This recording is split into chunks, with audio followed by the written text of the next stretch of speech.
Welcome to the final part of my three-part series on surviving group work. Thus far, we've talked about the importance of group composition and group processes, but I've left the best for last. In this video, we're going to be talking about how do we manage the dreaded group slacker.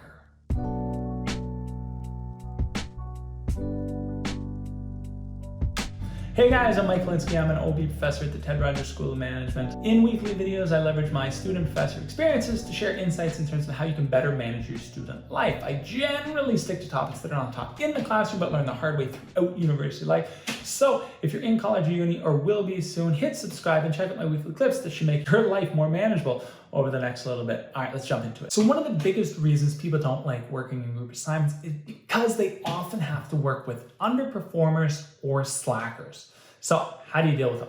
One, don't be in the group. If you're dealing with a known slacker, then simply say no if they ask to be in your group. Two, try to identify slackers as early as possible. Sometimes this can be a little bit challenging as you might have a closet slacker. They might say they're doing their work, but then they don't actually do their work, and it can be super tough to identify them.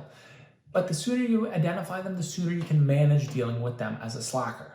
The third recommendation is to get everybody to agree on timelines and, very importantly, what happens if you don't meet those timelines. My fourth recommendation is to agree on how you're actually going to communicate.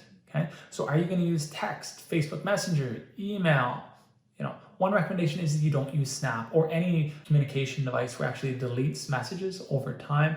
If a conflict or issue arises over time or at the end, you might need to be able to document your communication with each of your peers. Next recommendation, give slackers fewer tasks. I think that one's self-explanatory. My next recommendation, give slackers easier tasks for obvious reasons. My next recommendation, befriend slackers. And I know this one might sound a little odd, complex. Why would I be befriending somebody who's likely to get me frustrated by not completing the work that they said that they were going to do?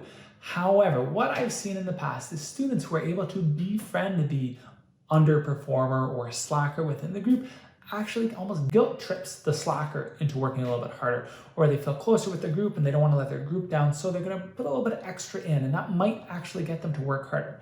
Note that I said might. There is no guarantee for anything involving slackers. My last recommendation is to notify the professors as soon as possible. I know this might sound nerdy, letting the professor know when an issue occurs, why don't you deal with it yourself? But notifying professors in advance is very meaningful for us. But how you do it is important, okay? In an ideal world, if I received this type of email, I would love it, okay? If I had an email from a student saying, hey Mike, I have this type of issue within my group, okay? Student X, identify the student, said they were going to do X at this date and didn't do it.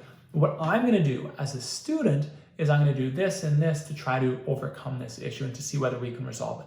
If that doesn't fix the issue, then I might need your help, professor, to help resolve it later on.